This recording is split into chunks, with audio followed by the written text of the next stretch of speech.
categories. So if you are in Europe, I have a very limited amount. Have we announced that? The blog is coming out on April 5th, but if you want to say something, I don't mind. I don't know if we've announced it or not. I can say it, though? You can, sure, you went out. If it's going to be an M16, sure. Wizards are getting a fireball.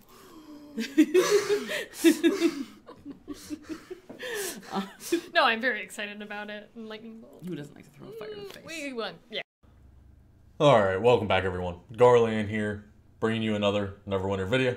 Today we are going to discuss the Driftwood Tavern stream that was held on April 3rd.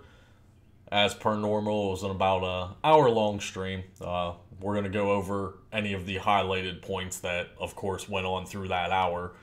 Most of it was unnecessary jargon and everything else, but there was some key factors that I will highlight for you guys that you didn't watch the whole stream, which I don't blame you. They started with 6 minutes into the stream. They couldn't figure out the sound, which is an ongoing problem because Julia just doesn't know how to adequately stream, apparently. The first topic I want to talk about, and we're going to jump right into it, is the April Fool's mount.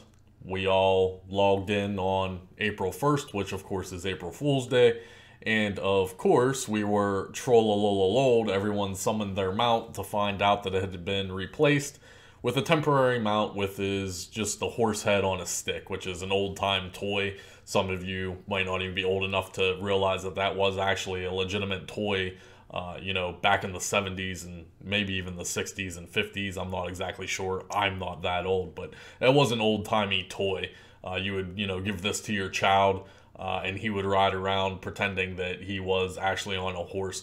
They still actually do make them today, so maybe some of you guys actually get the reference and why they chose this. Now, I, of course, said on stream, well, if they went through all the trouble and the hassle to do this and write the code to replace all the current mounts in the game, why didn't they just give us an April Fool's event?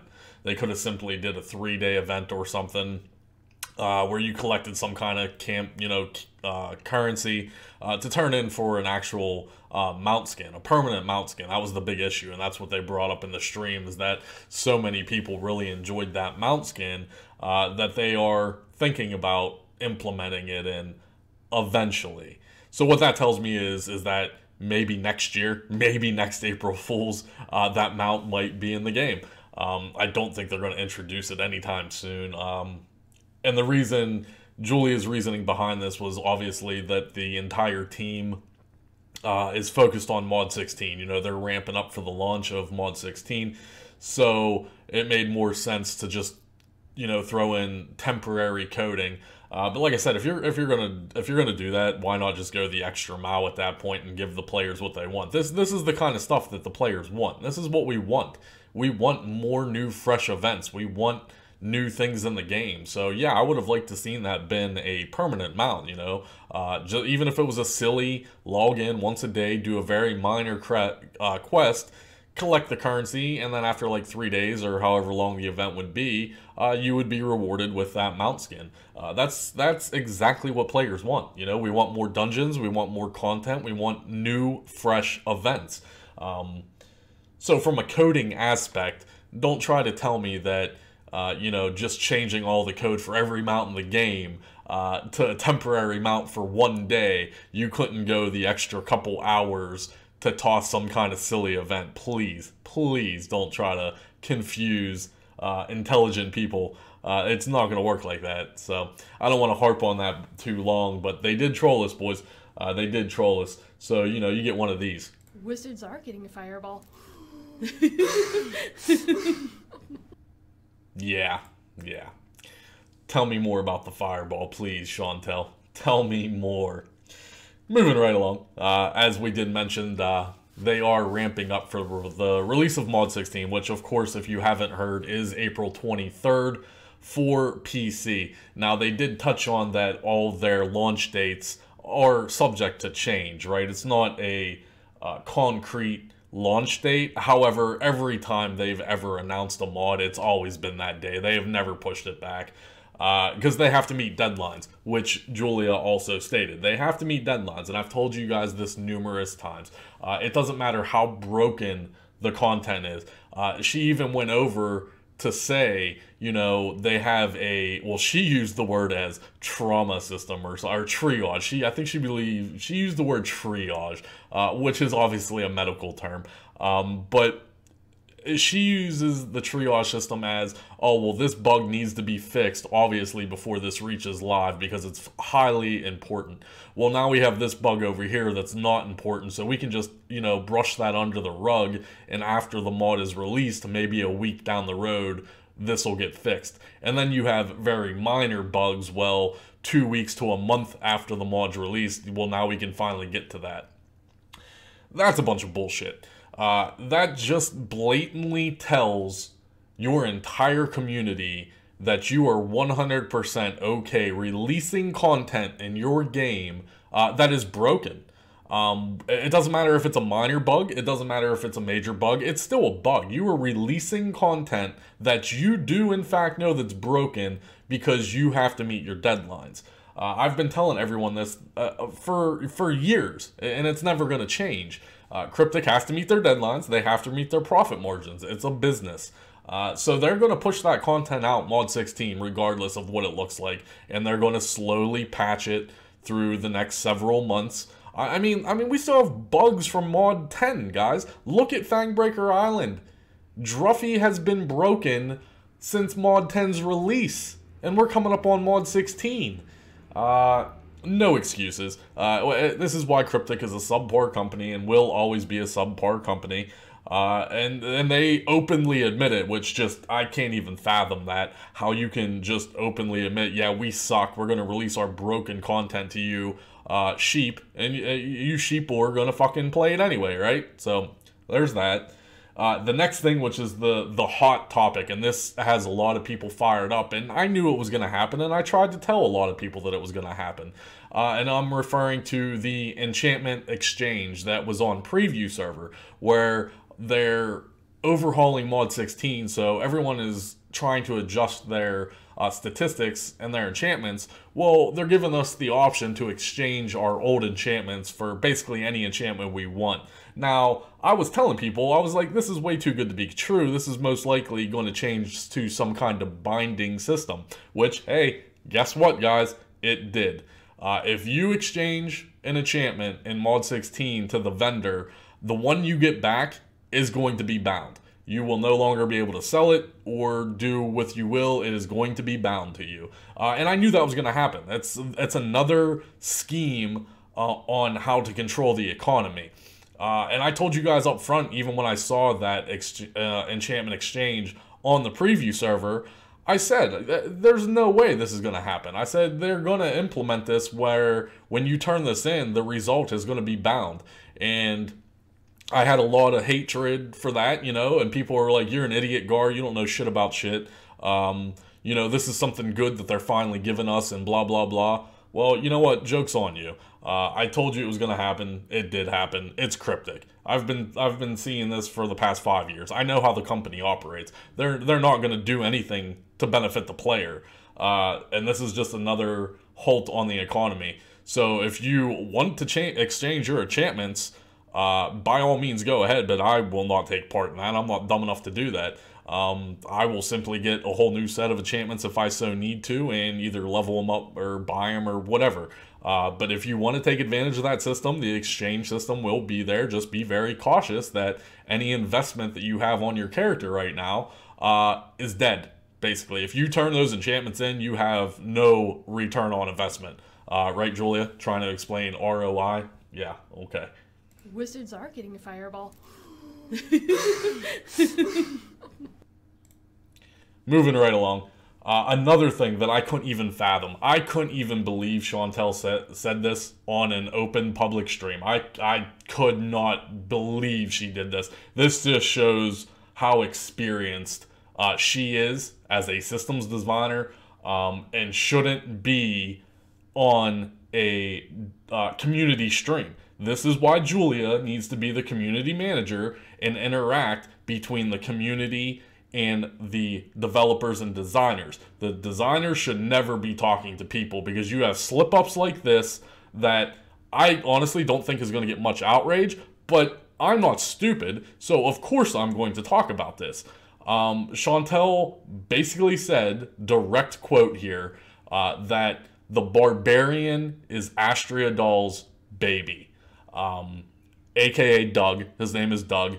Doug loves it too much, quote unquote. And she said this on the stream publicly.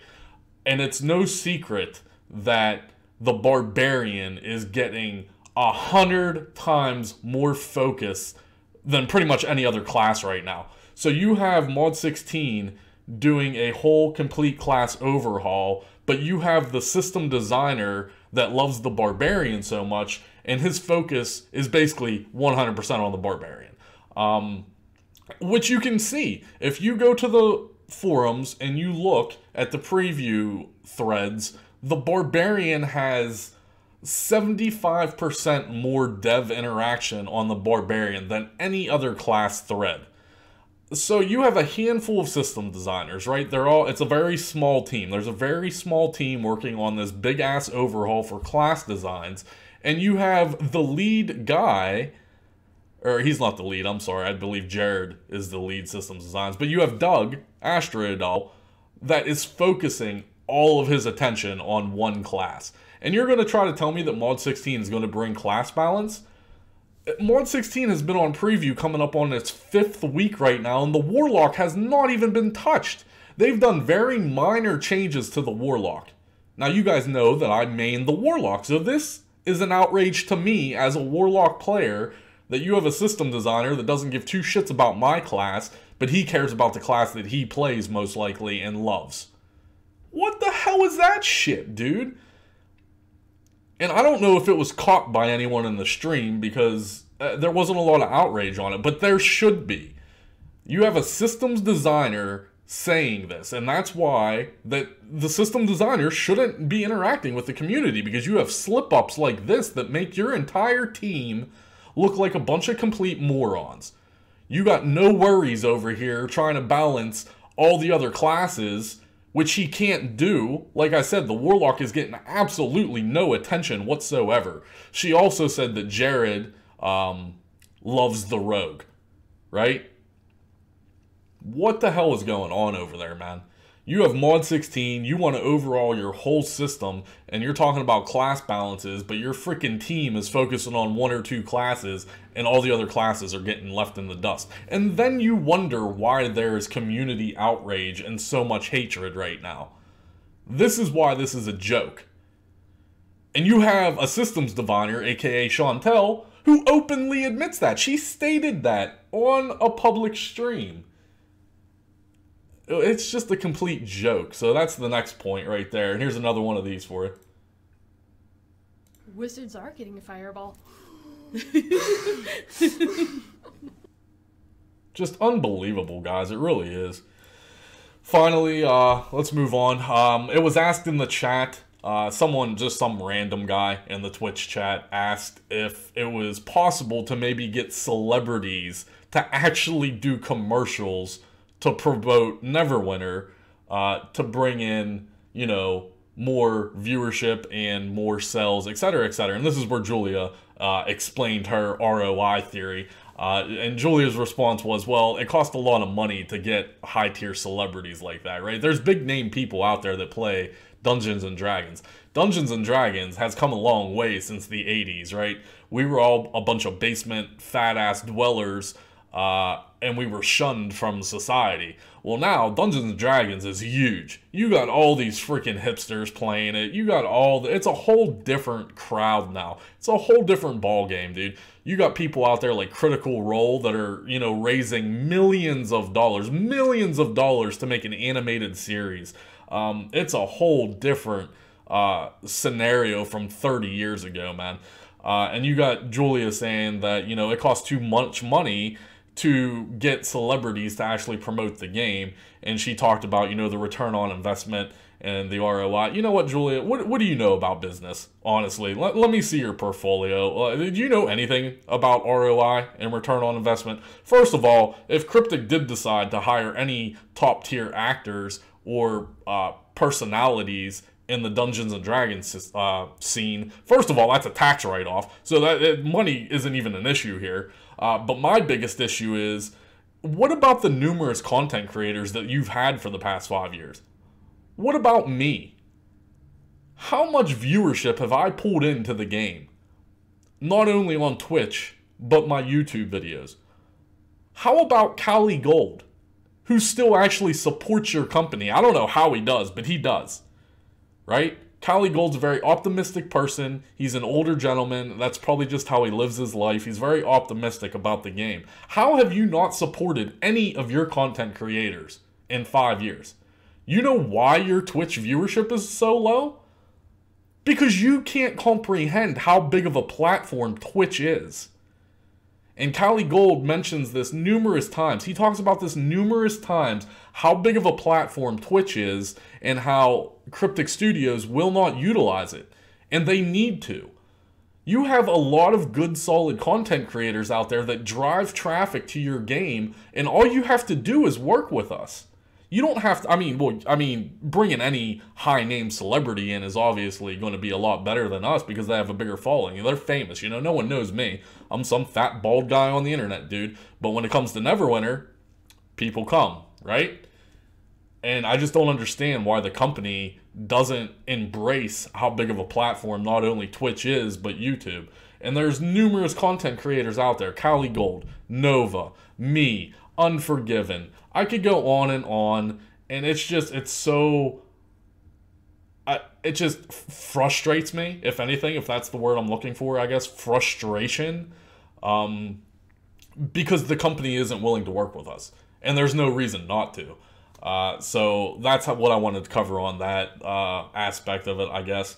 The next topic they talked about was the Delver Pack. You know, the Big Daddy $200 Delver Pack. I have not put my video out on that. That'll probably be tomorrow, but the other content creators have already talked about the Delver Pack. It is a $200 pack, guys. The early bird special is $150, so it's 1,500 Zen versus 20,000 Zen, which is $150 and $200. And Julia's response to that is, well, we have to get an overall market value when we are totaling the price. And she said because of the rank 15s, that's why that pack is $200. Get the hell out of here. You know, we're not even going to talk about that because I have a whole video dedicated to the Delver Pack, which will be either tomorrow or soon. But it's nonsense that they're going to try to say that the reason that this Delver Pack is $200 versus the previous expedition packs that we have had is all because of the rank 15s. Get the hell out of here with that, dude. The Delver Pack is nothing but a cash grab. That is all it is, which I will go more in depth with that in the separate video. Finally, the last two topics, and then we're going to wrap this shit fest up. Lair of the Mad Dragon, which is going to be Tales of Old. Starts April 11th. If you guys didn't know, I've said that numerous times, but I just want to reiterate. Lair of the Mad Dragon is the first Tales of Old, and it comes to console on April 11th. But also on April 11th is going to be the second Tales of Old for PC, which is going to be the Frozen Heart. And then finally, she had mentioned toward the end of the stream that the next community stream will be April 16th, which is the week before the launch. So we'll have to see how that goes. So other than that, guys, I just want to leave you with this. Wizards are getting a fireball. And that's all I really have to say. Hopefully you enjoyed the video. Smash that awesome subscribe button. Really helps the channel grow.